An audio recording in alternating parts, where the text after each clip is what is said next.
You're listening to Trek FM. This is Steve Sansweet of Rancho Obi-Wan, and you're listening to the 602 Club.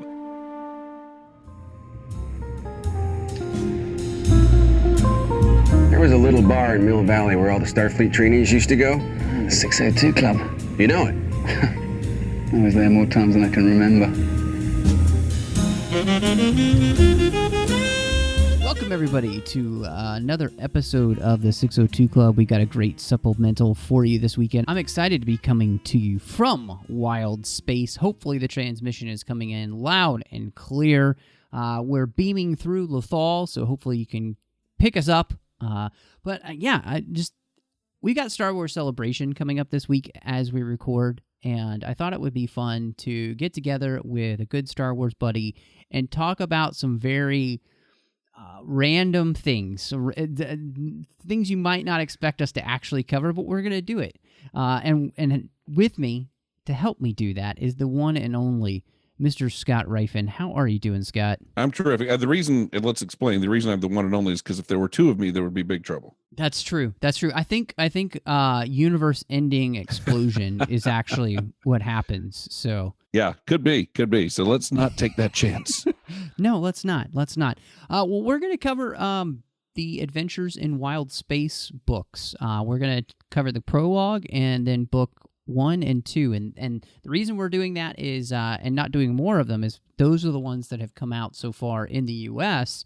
digitally. It does look, I was looking today, that the third book and maybe some of the others will be coming out in April on, I think, the 11th I saw was the rumored release date of The Nest, and hopefully some of the others. So and I would like them to, because I had a good time reading these. And before we dive into that, just remember you can find all the shows on Trek FM here on iTunes at itunes.com/TrekFM. We're a featured provider there. And, as we're talking about Star Wars specifically tonight, remember that the Star Wars 602 Club collection, we're running a special promo right now because of a snafu on iTunes. We lost all of our reviews and had to reload. Yeah.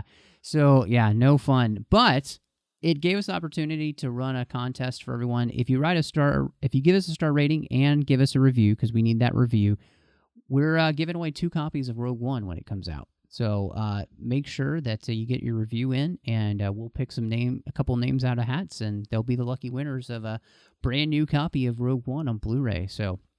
And it'll be one that comes with the DVD and the digital copy, so you'll have 3 different copies of that film.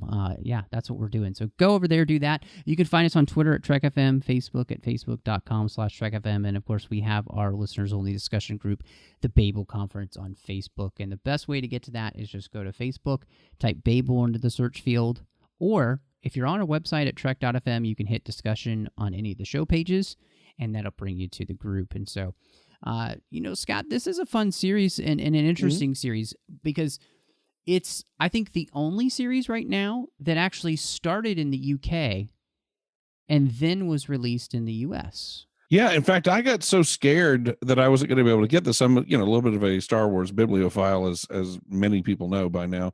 And so I love the books. I love to get the books. And I watched this series come out little by little in England, little by little. And I kept going, where's ours? So finally I gave up and started ordering them on Amazon, used copies from the UK. So, and just about the time I got about 2/3 of the series done, they said, oh yeah, by the way, we're putting them out in America, which is about the way things go for me. Yeah. Well, and it was to me, it was kind of a strange marketing system, because, and I don't know if maybe they just thought, let's just try it over here and see if it works. But, when it's all canon and it all seems to matter these days with Star Wars, it was strange that you would release it one place and not another place. Yeah, and there's nothing uniquely British about them as far as the flavor or what takes place in them. So I don't know why England was the first place to get these things, but I am glad they made their way over here. Although I've got to tell you, I have to profess a little more fondness for the UK editions than the US editions. They have, I think, better covers, because the artwork on the cover actually matches the artwork in the book, whereas the U.S. artwork is, it's okay, but I don't think, these are, let's be honest, these are middle grade kids books. Yeah. And I feel like the UK covers actually would capture more kids' imaginations. Yeah, they're a little more imaginative. They're a little more descriptive of what actually happens in the book. The US covers are a little bit on the abstract side, actually. Yes. And even the logo, the Adventures in Wild Space logo, I prefer the British version of that to the US version of it. And the books, honestly, they're a little softer paper, they're a little thicker book, and they're a little easier to hold. Well, what's fun about those UK editions as well is that logo reminds me of it's like kind of like a cross between a Clone Wars logo and like a Star Wars logo in general, and so it's kind of fun to have that be the logo. Yep. In this in between time, like I just speaking as a ridiculous Star Wars geeks as we all are as we're listening to this, we're getting into logos because that means something to us as Star Wars fans. So I absolutely agree with you that those are, I think, the better copies. The series is right now written by two different authors. You have Cavan Scott, and the other author is Tom Huddleston. So it's not Tom Hiddleston, ladies. You don't get excited. He's not writing Star Wars books. Not yet. Yeah, not yet. I mean, who knows? But the series really is set up this way. It's the end of the Clone Wars, the destruction of the Jedi, and Palpatine has taken over the galaxy unopposed. But far away from that, in these unknown regions of wild space, Milo and Lena Graff and their parents are explorers. It's a little Star Trek-ish in some ways, like they're mappers, and so they map worlds and planet systems, and I'm sure hyperspace lanes to further their exploration of the galaxy here in Star Wars. And it's a fun way to start this story, and I think this setup, because you're in this in-between time between the two films, but setting it this way allows you to do a lot of things where you can play around in the universe, but you're not necessarily worried about messing up other people's sandboxes because you're on the Outer Rim or wild space. I mean, you're beyond the Outer Rim. And it's interesting, too, to note that the kids at the beginning of this, and it's a very un-Star Wars-like thing, or at least something we're not used to. At the beginning of the stories, the kids are fans of the Empire. They support the Empire. They believe they've been raised with the notion that the Empire does good things for good people. And, of course, that slowly crumbles over the course of the setup to the series. But you don't see that perspective portrayed a lot, though you have to think at some point that was a prevalent thought amongst people in the galaxy. Yeah, one of the things that I really like about the way the series starts, and there's a prelude book. It's called The Escape, and it opens up the series. And it's funny because, as we were talking about before the show, you can't find that one in paperback in the U.S., which is kind of strange because it's really important. I mean, you can get it digitally, which is great because it actually sets up the entire story. But you're absolutely right. One of the things that was so interesting about this was seeing the perspective that I think the only place we've really seen it otherwise is in Lost Stars, where the kids are, fans of the Empire because they think it's going to be a good thing. In fact, Milo has a conversation with his dad, and it's like a kind of like a little flashback scene of them talking about the Empire, and him saying he thinks it's going to be good for them. It's going to be good for business. They're gonna want to come out and explore, and then they're gonna want what we got. So it's a very interesting perspective to get to see people who would be excited for and be willing to work with the Empire. And I guess now that I'm thinking about it, Scott, Catalyst has a little bit of that. Yes. Yeah, it does have a little bit of that, but at the same time, you kind of know where Catalyst is going to go with it. And in this one, I wasn't really sure at first because they just did seem so bent on supporting the Empire. But of course, they're given your standard requisite ugly Imperial villain to deal with, and that changes everything for them. Right. No, exactly. They're on this kind of swamp world. Their parents are doing their work cartography-wise. It's also interesting that her parents, especially her dad, has been teaching her little brother. The little brother there, Lobro, as his older sister likes to call him, to be somebody who enjoys biology and understanding the universe, and so again, it reminds it. Scott, did you ever watch Star Trek Voyager? Yes, early on I did. Yes. When 7 of 9 came on, her parents had been explorers that were studying the Borg, and they were out there by themselves on their own ship, and that's kind of what this felt like a little bit to me. They're out there on the edge doing their thing with their kids and like kind of raising them away from everything. But they're smart kids and they're learning a lot. And, they're not encumbered by anything else really in the universe. I mean, they're just out there to explore. And again, it felt kind of Star Trek-y, but not in a bad way. Like it was kind of neat to see a Star Wars story. I felt like start in a way that people were enjoying the galaxy they were in. Yeah. That doesn't happen a lot in Star Wars. No. And again, people were content with their status in life at the beginning of this thing as well, before it all came crashing down. One of the other interesting things I think is that you have the parents have certain roles, and those roles seem to be passed down to the children. Whereas, as you say, Milo's the biologist. He wants to be out there in the swamp, digging around, looking for species. And his sister Alina is very much a mechanic. She's very much the one who can fix the ship. She's very much the one who can, rebuild an engine if she needs to. She's the one who can help diagnose the problems with the hyperdrive if necessary.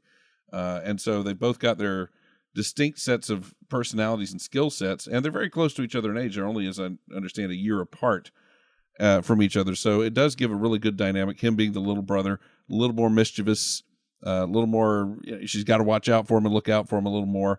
Really good dynamic amongst these two characters. Yeah, no, I think it's for a children's book. I don't really feel like the story writes down to anyone. So as an adult reading it, obviously it's a quick story and there's not a ton of depth to it. But I didn't feel like it. I don't know. It just didn't feel like dumbed down at all. No, big time. And I feel like there's been a need for this kind of literature in Star Wars. As I've mentioned earlier, I buy lots and lots and lots of Star Wars books, and there seems like there's been there's been a lot of talk since New Canon started about, like Lost Stars, as you mentioned earlier, where they've decided to go into that teen area of novel, and there've been the junior novels, but these are even younger, and it is an area where I think, elementary school kids could really take a bite out of this and be proud that they finished a book like this. I remember being in 5th grade and getting Don Glut's adaptation of The Empire Strikes Back and working my way through that and really feeling like I'd accomplished something at the end of it, but it took a while. I think kids a couple of years younger than that, 3rd, 4th grade, I think those kids could get these things, absorb them, and really feel like they've achieved something, and it really seems to serve them in that age range. And again, that's kind of been ignored for a while to me. No, I think you're absolutely right, and I think it's what's fun about it too. And Star Wars does a much better job of this than, say, like a Star Trek, where it introduces to kids to the material as young people, and I think this is absolutely a great thing. Whether or not the kid is allowed to be able to sit down and be able to read these themselves, or whether it's something where it's story time with the parents, or I think these are perfect for that. But they're also just fun, very quick reads, I think, for adults. And what it felt like to me, all three of these, especially here, we started off with this little prelude, The Escape. It actually felt like episodes of the animated shows. So, like, the arcs you'd get, like, especially in the Clone Wars, where it'd be a 4-part arc, and this felt like just each book is one of those parts, and because all the stories are very connected in that way, and they're an adventure, and then you kind of hop to the next thing, and it's really successful in that way. I think it works perfectly. Yeah, there's a little bit of a cliffhanger at the end of every one that sets up the next book, which is great because I happen to have the next two that haven't been released right here. So what I love is that in the escape, the kid's little bro is gotten in trouble because he's crashed his speeder, and it's because he's been chasing after animals, and his sister goes after him, and with their droid CR8R, or they call him Cutter, or Crater, excuse me, and which the droid himself was actually pretty funny too. Great. He's got like a probe droid flying body thing with a astromech body, and then the head of like a protocol droid, but kind of like a Huang protocol droid. So yeah, it's rarely in one arm, different arm on the other side. It's great. Yeah, personality wise, it's funny because these books are a little older since they came out in UK first. Personality wise, he very much strikes me as a K2SO type, and yet yes. there really was no K2SO when they wrote these books. Yeah, he has a great sarcastic edge to him, which is fantastic, that I really love. And I also like how they're talking about when they're going back home and like, oh, after Dad yells at us, of course. And it struck me as Leave It to Beaver. When you remember that, when he'd be like, oh, Dad'll holler at us and stuff. Like, Wart Cleaver never yelled at his children. Like, nope. I get the feeling like their parents never yell at them, but it's just something that they're afraid of. We'll know. We'll find out. Hopefully we'll find out in time. That's true. We'll hopefully find out, because the whole beginning of this story is that the Empire lands on this planet, and they want the information that the Graphs have been collecting about wild space. And they've actually sent a very interesting villain who really reminded me of another villain that we've seen in KOTOR, Malik. Because he has the metal chin. Yeah. And I was like, very Malik of him, you know? I was thinking Masters of the Universe and Trapjaw. Yeah, there you go. I mean, it's very much in those two veins. And so, yeah, this Captain Korda has been sent by Vader to get the information, and he kidnaps the parents and then thinks he blows up their ship and the kids. So this guy's really bad news. Exactly. And when he does obviously find out that he got neither the ship nor the kids, he goes chasing after them. And there's some great chase scenes involving a boat in one of them, and a TIE fighter chasing after the boat, and just a lot of fun stuff. And I'll say again, for parents who are listening going, is this for my kids? And you hear TIE fighters are chasing and all of that. The TIE fighter even blows up in one point, but they do make sure to let you know that the pilot didn't get killed when it blew up. He survives and continues to try to menace them. So there's some superficial violence in this, even though there's some, Korda's a very nasty guy, but the violence is not excessive or over the top. It reminds me very much of, again, what you would see in a Rebels episode or in a Clone Wars episode, and probably not as dark as some of the dark episodes of the Clone Wars, like Ubara or something like that. So it's definitely much more Rebels style violence. And you talk again. We were talking earlier about second or third graders being able to handle this material, and I think a lot of them could. Some of them maybe not, as far as their reading ability. But it does harken back to me to when I was 6 years old when Star Wars came out, the first film, and I remember how much I enjoyed it and how into it I was, but how really, when you look at it violence-wise, what really is there? Guys in armor get shot, you never see the actual, and you don't see any results of their being shot other than they fall down. Even when the big lightsaber battle happens, nobody's actually ever hit because Kenobi disappears before he gets hit.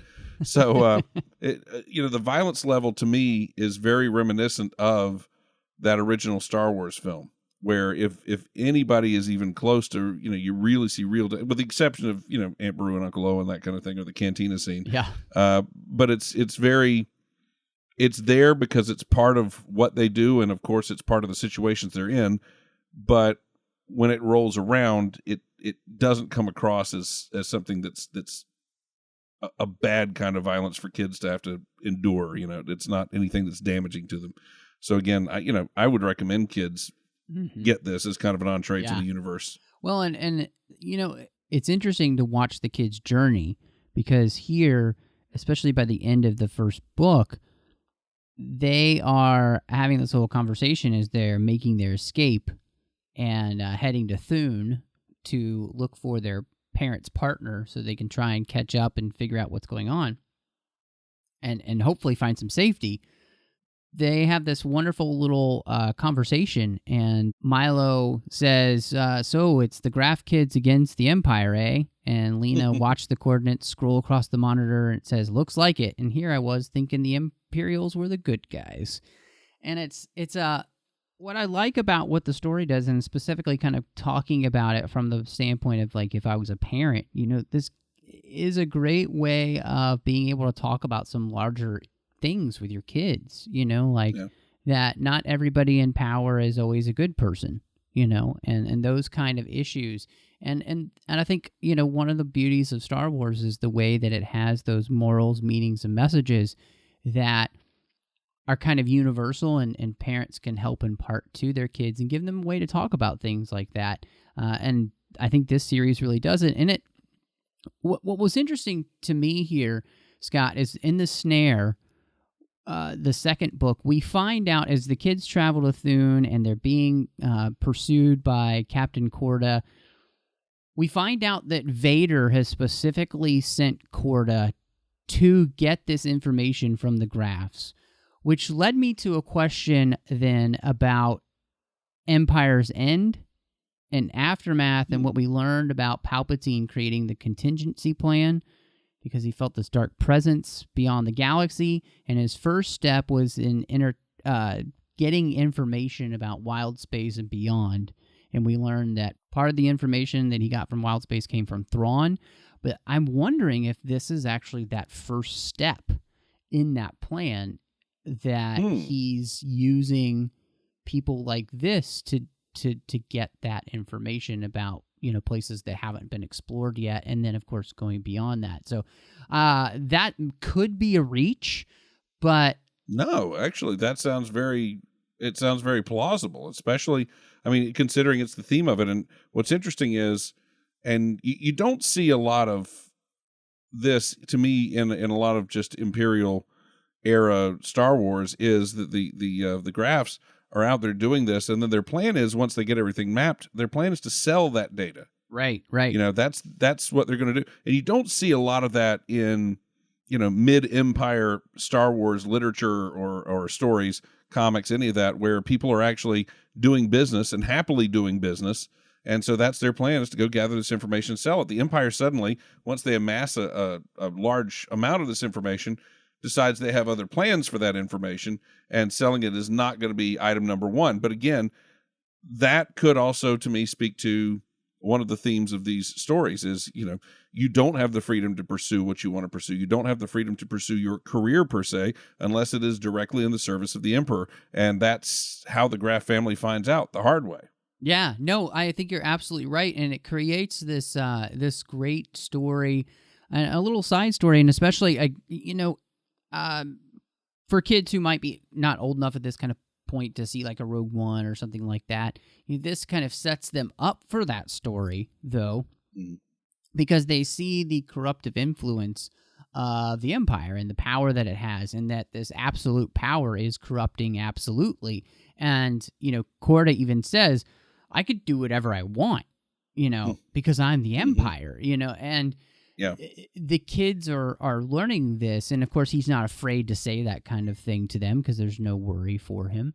And I think that's a really fun thing to see, and even for me as an adult Star Wars fan, it's fun to have that experience of watching the galaxy go from a place that a lot of it celebrated the Empire coming, look how Liberty dies, to thunderous applause. But then people realizing what had actually taken place, because then they begin to experience the oppression of the Empire. And I think that's what we're getting in this story. And that's actually pretty cool to get that in a kid's book. Yeah. Well, yeah, but also heretofore in Star Wars, during the imperial era, when we've seen people who are business people, we'll say, people who are operating to go out and make a little money doing what they do, generally they're con men, they're smugglers, they're pirates, they're not on the up and up. And that's kind of what we always think of with somebody who's got a, I don't want to say a profit motive in mind, but obviously, again, the plan of the Graff family was to sell this He's data. no good to me, did. Yeah.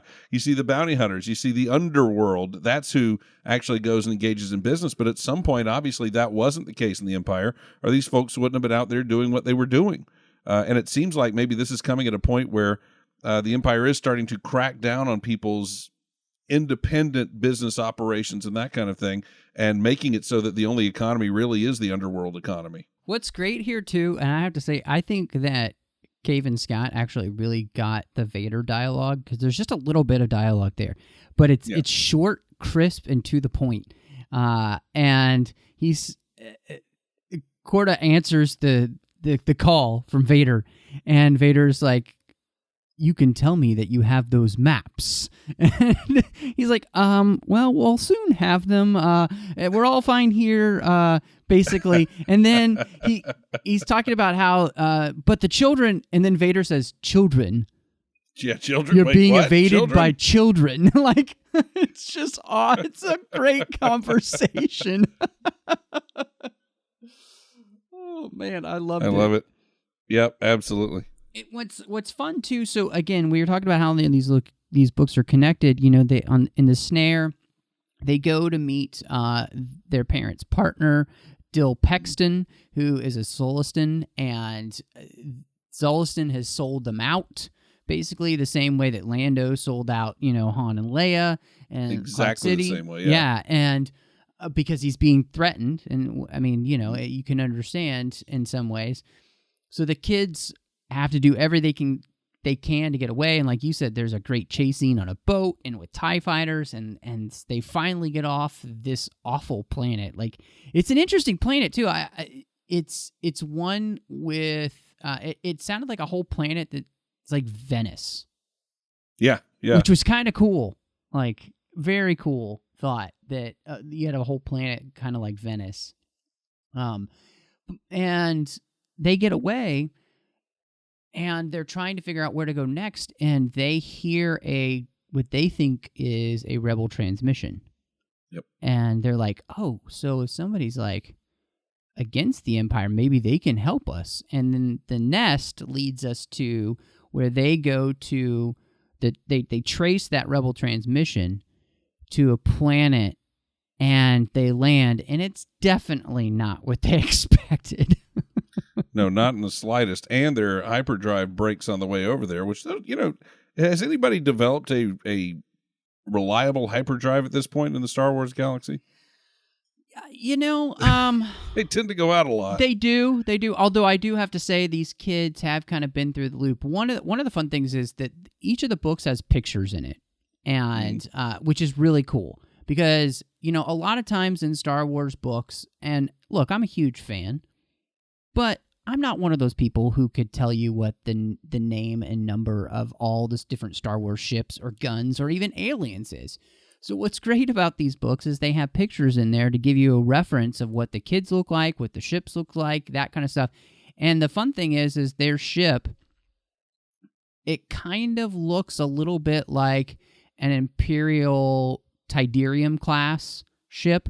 Yep. But it doesn't have the triangular top to it, and the wings go flat. They don't kind of do the diagonal downward look. Yeah, and it doesn't have the big fin on the top, but also the wings are armed. Yes.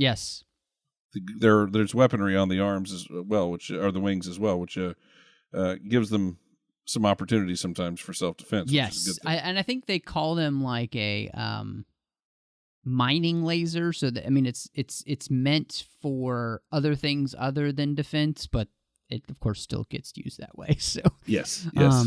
But I do think this is really interesting.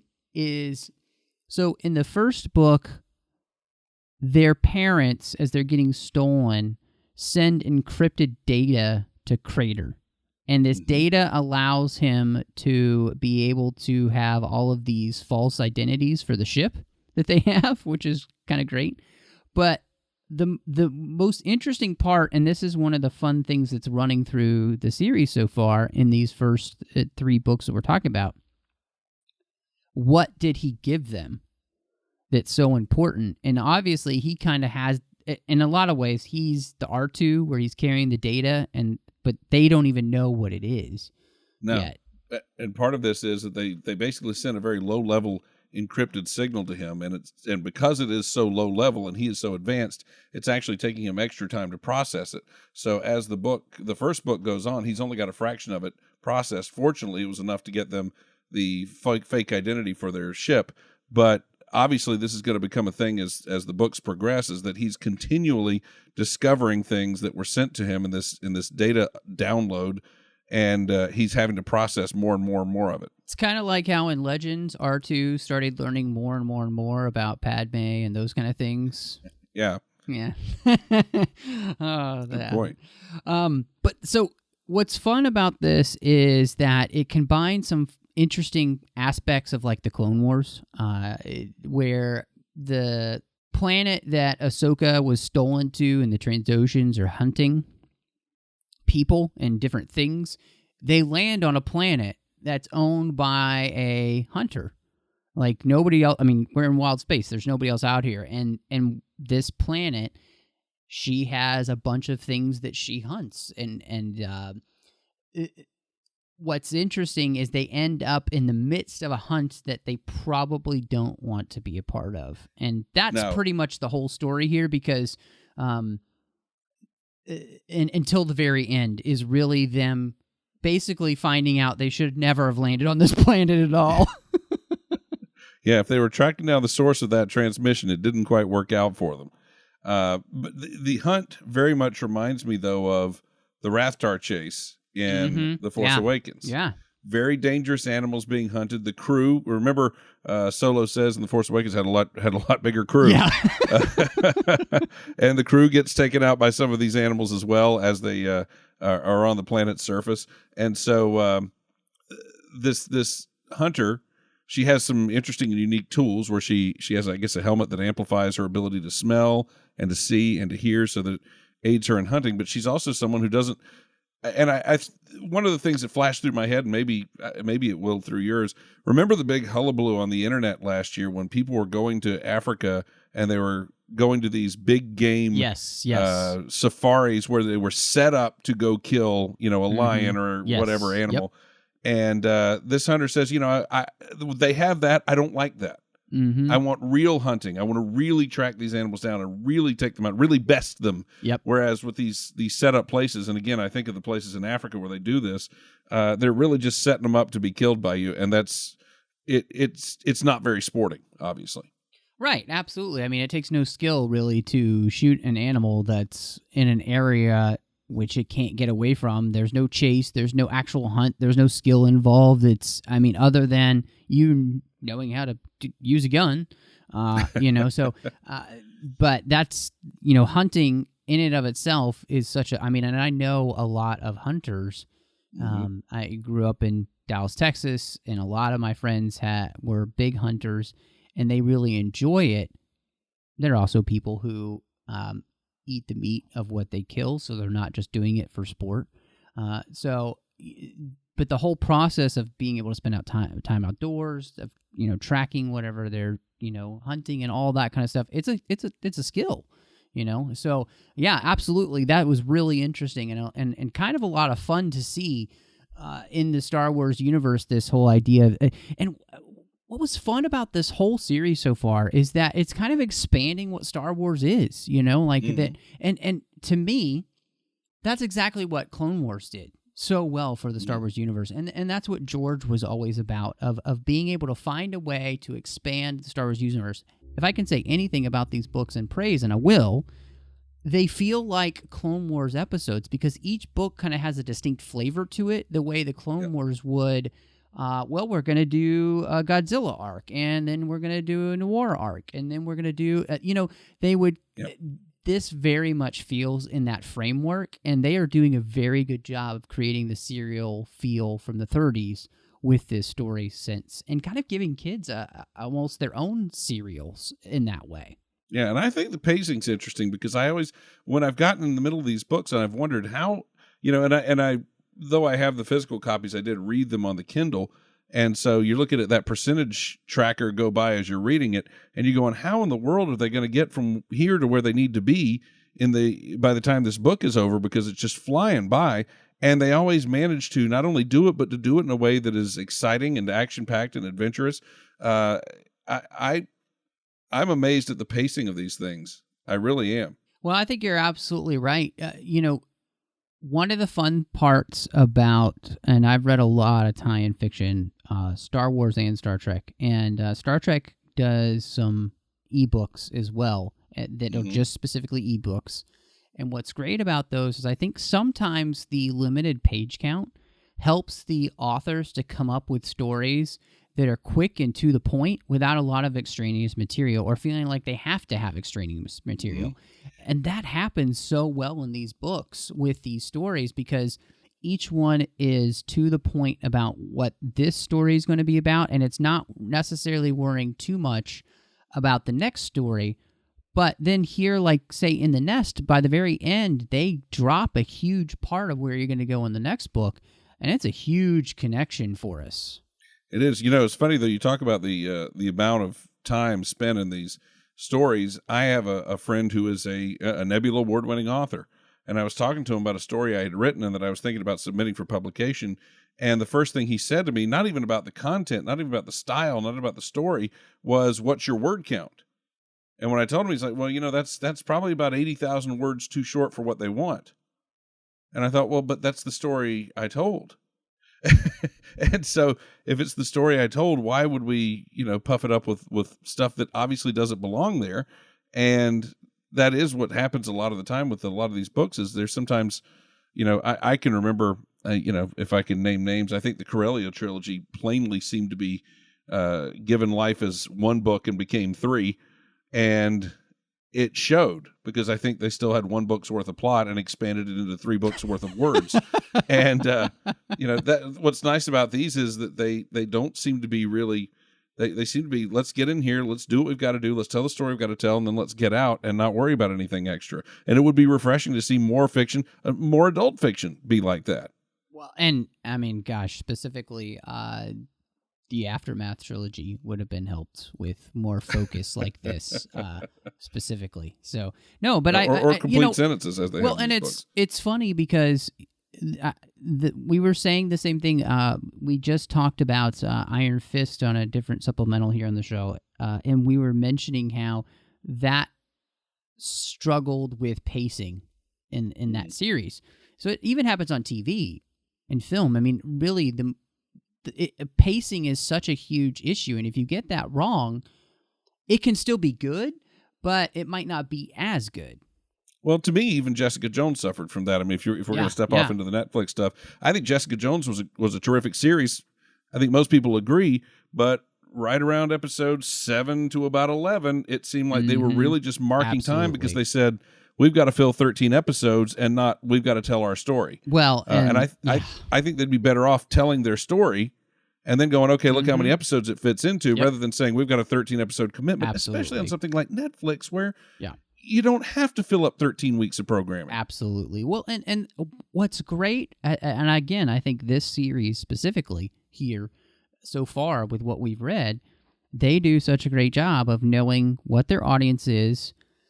They do such a great job of understanding the story structure and how it needs to work, and they just tell a great story in that structure. And, each one of these books, too, shuffles a little bit with page count. Some of them will be a little bit longer, some will be a little bit shorter. But that's great because it means that they're just allowing the author to tell the story that they need to tell here and give them the space to do that. I mean, there's probably...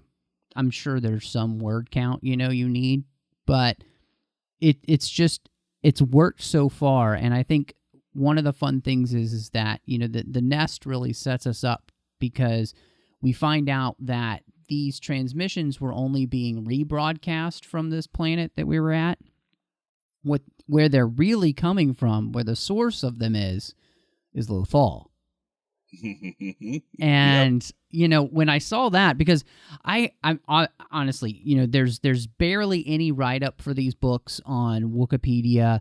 There's not a lot of information out there, so I'm just went into these blind. I thought I saw them on iBooks one day. I was like, heck, there's new Star Wars books. Got to read them. It's all connected.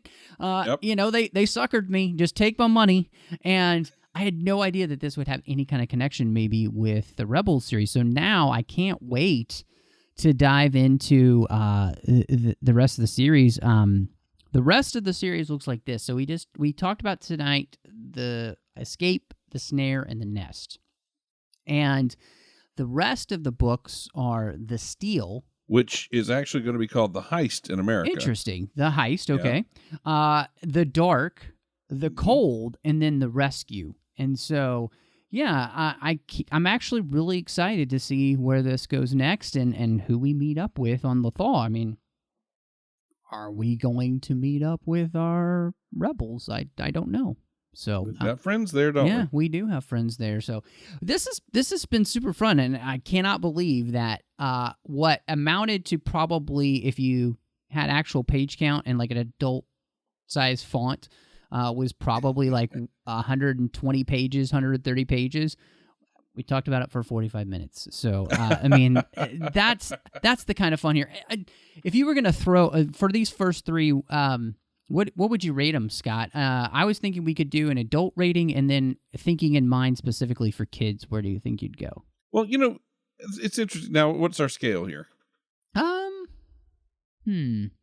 Let's do out of 10 for both, and so if you're an adult pudding, what would you rate them? And then if you're thinking specifically as like what you would if you have kids, what you would think they might think. I think I would give them an 8 for adults, because one of the big reasons is because they're good Star Wars stories and they're quick. So regardless of what you think about them, I mean, look, I told you before we got started, I got wrapped up in that George Lucas biography. I fell behind in my reading of these, and I got the 3 books we covered read in 2 days. And it was not, that wasn't burning it. That was still with me going out and running errands and doing everything I needed to do and just reading in my reading time. And I got the 3 books taken care of in 2 days. So it's a quick read for adults, and it's a good Star Wars story. I think you bump it up a notch for the kids because the kids are the main characters. They can identify with them. And I think you give it a 9 for the kids. No, I think I'm actually right there with you. I think for me, it's 7.5 for adults, and it's 9 for the kids. And for the adults, I would say the one plus here that's great is we were just talking about is that they're short. So what? If you have a commute and you just want to have something kind of fun and light to read, it's great. And we may be surprised in where this leads us with these characters. Look, maybe they'll never have any impact, right? But to me, it was fun to be in the Star Wars galaxy in a place where I didn't expect there to be any kind of connection with characters that I knew or, anything like that. And they're slowly giving that to me. And so that surprise really got me going with this series. And now I'm excited to actually continue it. And like you said, you can sit down and read one of these stories in probably about 45 minutes at the most. Yeah. So it's not bad at all. And again, like I said, in reading it on the Kindle, you just watch those percentages just fly by, and you're going, really? I'm there? That's it? That quickly? But it does happen. Mm-hmm. Yeah, no, absolutely. So I'm excited to continue this. And as you're listening to this, we'll be heading out to Star Wars Celebration, both Scott and I. So try and find us.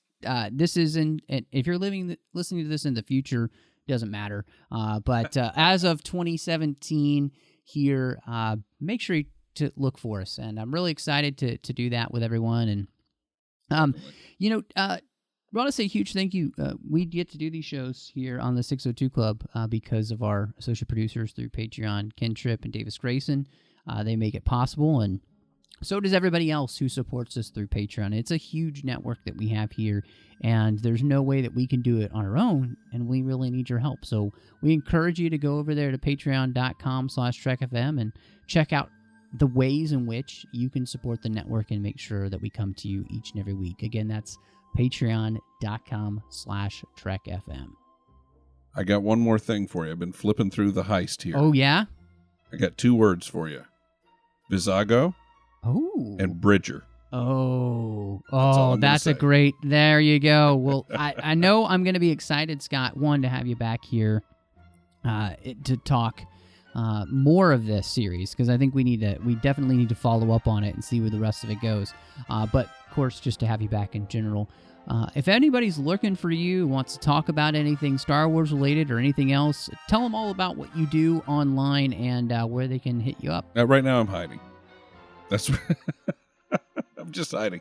No, obviously my Star Wars story, brand new episode as we record with Dr. Amy H. Sturgis telling her Star Wars story. One day we're going to have Matthew Rushing's Star Wars story.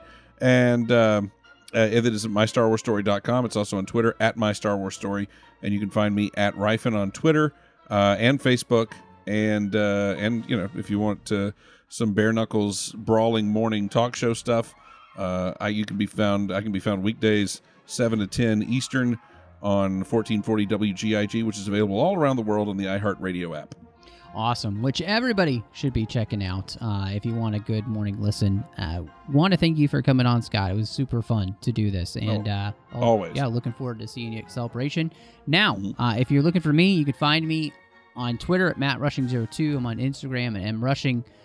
You want to follow those places if you want some fun Star Wars Celebration updates. It's my first time, so I'm going to be blogging about it and stuff, just kind of what my experience is like. So you can kind of live vicarious through me if you don't get to. So you can watch the live feed, and then you can get the daily blog about what that was like. You can also find me, of course, here on the network doing The Orb with Chris Jones, talking about Deep Space Nine, 602 Club, and Star Wars 602 Club Collection. All of those are on iTunes. You can find me on the Nerd Party Network talking about Star Wars with my good friend John Mills, and it's a blast every week. You know, if you like Star Wars, it's the perfect show for you. We're diving into every little bit of Star Wars we can. We come up with some crazy topics sometimes, some serious ones, and then just some silly. You know, it's all over the place.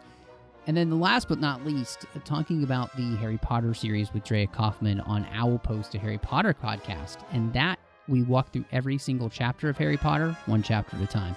So we're almost done with the first book, and we're excited to be getting onto the second book soon, and I hope you'll check it out. It's the perfect time to join. If you've never read the books, or if you've read them a million times, we're there for both types of fans. So, well, thank you so much for joining us, and may the Force be with you.